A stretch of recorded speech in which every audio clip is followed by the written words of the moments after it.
going to give you this mic back.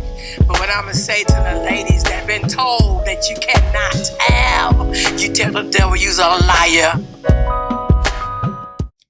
Bueno, que lo que miente. Welcome to my universe. Welcome back to my universe. Welcome to another podcast during which I respond to your email inquiries about emancipation and the process to becoming an emancipated minor.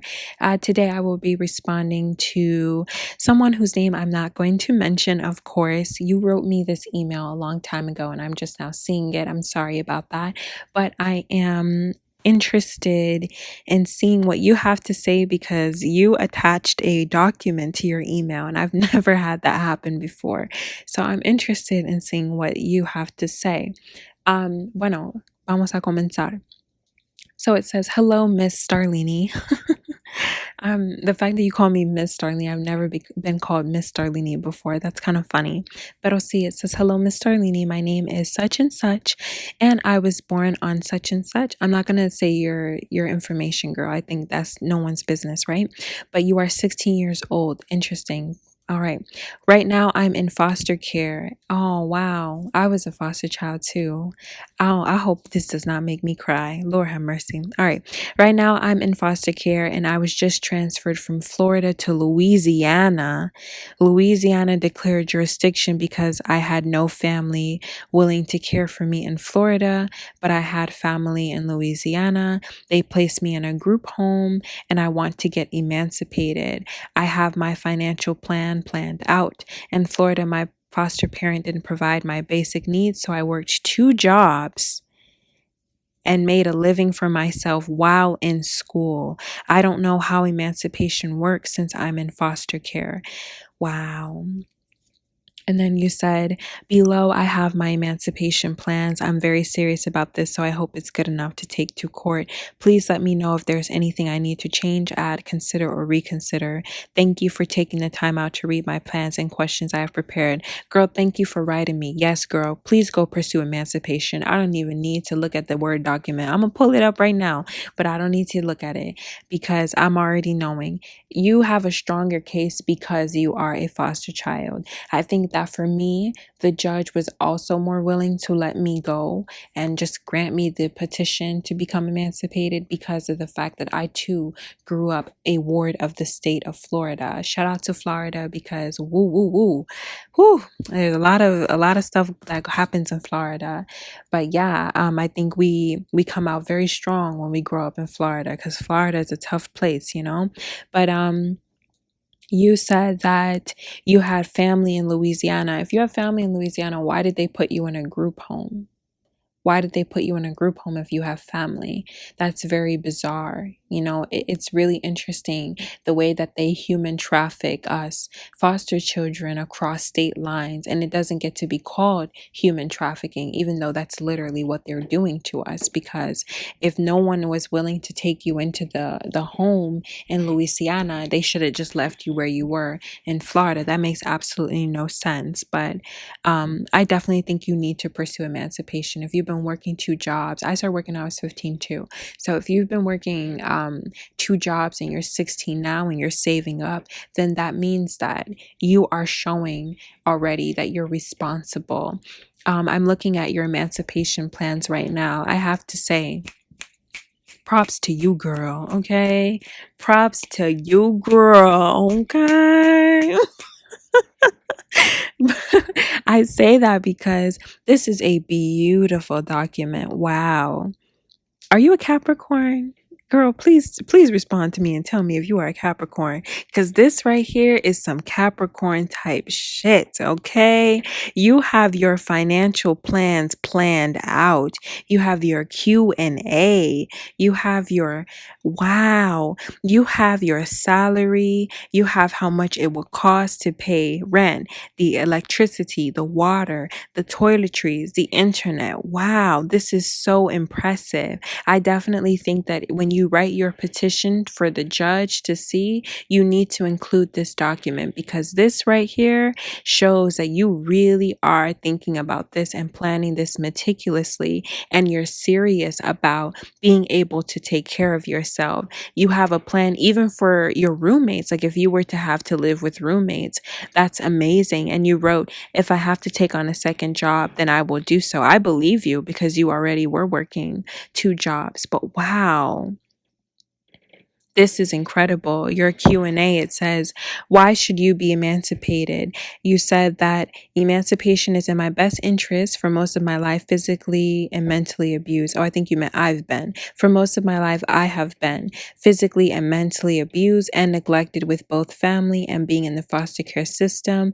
Being emancipated will allow me to be safe, comfortable, and the strong, independent woman that I am. Absolutely. And one thing that I advise you to add is that being emancipated would allow you to support yourself throughout college. You don't have to want to go to college, but what my lawyers told me is that it would help my case if the judge was able to see, or read rather, that I'm interested in pursuing for college or furthering my education. So I would include on this document that becoming emancipated would allow you to receive grants and or scholarships for being an independent minor, and it will allow you to support yourself throughout schooling, which nobody is able to do for you. I would really put that in there because the judge will be really pleased to know that you're thinking about college. Again, you don't even actually have to go.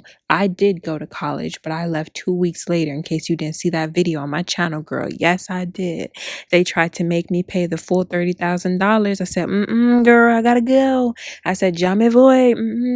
So I hopped up and I left, but it helped me get emancipated because the judge liked that I was even thinking that far out. And yes, in some states, or I believe on the federal level, actually, like if you apply for FAFSA, the FAFSA program for financial aid, they actually do give you a scholarship and a grant if you're an emancipated minor. They pay for some of your tuition if you were a ward of the state. But oh my goodness. Girl, minimum wage is $10 where you live. That's trifling as hell. That's trifling. I remember when minimum wage where I live was like $9, or it was like $8.50. Now I believe it's $11 or $13.50 in some places.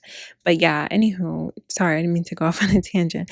But yeah, I think that your email was very succinctly written. It was very short and sweet. You got right to the point. But I think we both know you're ready to do this, especially being that you were in the foster care system, because you already show the record for you already shows that you've been forced to take care of yourself and that you've grown up with no stability. So the fact that you are writing to the judge, pretty much petitioning to have more control, to provide yourself more stability, is a really good thing, and it makes sense. So if I were you, like I said to everybody else, please search up pro bono lawyers in your area. Pro bono is spelled PRO space BONO.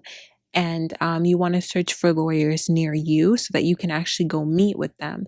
Now, due to the pandemic, you may actually have to do everything over the phone or like via Zoom calls and Skype calls and stuff like that. But hey, whatever allows for you to get the process done is what you should pursue, and do so safely, of course. Make sure you can trust the people that you're confiding in.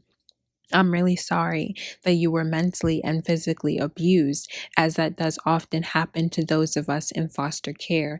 But I really hope that you don't internalize any of the things that you endured to mean anything about you, because it doesn't.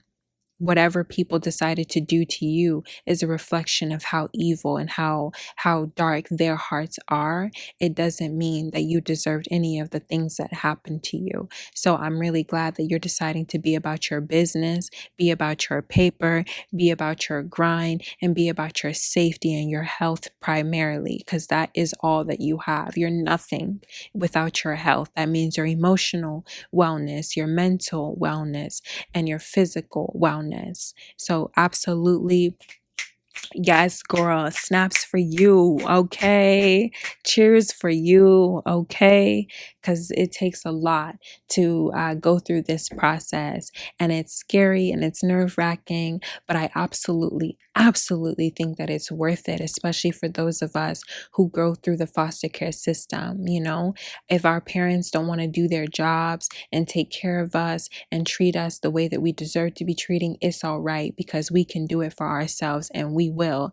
And at some point in time, best to believe, your family will be calling you, trying to make up for lost time, or maybe even apologize and cry on your phone. Girl, I encourage you to hang up that damn phone when that does happen, because I think a lot of people don't realize until after the fact that they should have treated you better. And it's good that they realize it, but it doesn't mean that you owe them something once they finally do. You know, they should have treated you better when you were in their custody. They should have treated you better when they had the opportunity to. Okay, but don't sit there and feel bad about yourself, because everything that you're going through, everything that you're growing through is making you stronger, it's making you wiser, it's making you better. And it's going to make you better today and tomorrow and 50 years from now. Okay, so keep your head up. Also, join my Discord group if you would like to. I will respond to your email with the link attached so you can join the group. Like I told the other people, you can join the group and you guys can counsel one another. We can all share what information we know. I may have some things about Florida and the emancipation process that I can send to you as well, because I was a ward of the state of Florida, like I said. So I did research about the emancipation process there too.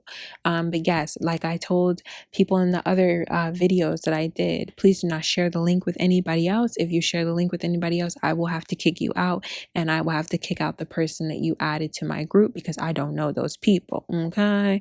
And we want to make sure that everybody who is in the group is really there to contribute. I don't want people there to lurk. I want people there to actually contribute to the conversations and to counsel one another, because this process and this journey of emancipation is very unique and specific to us, just like the process of going through foster care and emancipating yourself out of that system which you don't deserve to be brought up in the first place. I hope everything that's going on in your group home is as good as it possibly can be. I hope that you're being taken care of, and I hope that you're keeping documentation if you're not being taken care of, because you will be able to take legal action against that group home too, and your lawyers may be able to help you with that too.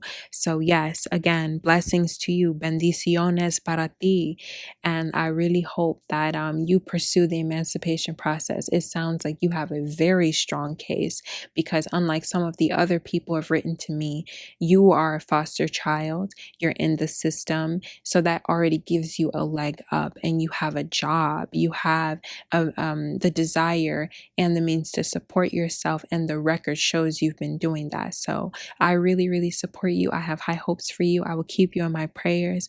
And again, please pursue this process. Please keep the faith in yourself. Please do. Please protect yourself, protect your energy, and I will respond to your email. Let me know how things are going for you. I'm sorry that it took so long, but I'm really grateful that you wrote to me.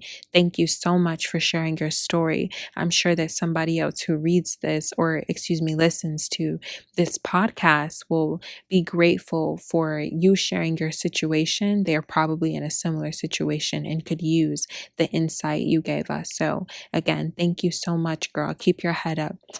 And on that note, tatami amores, take care.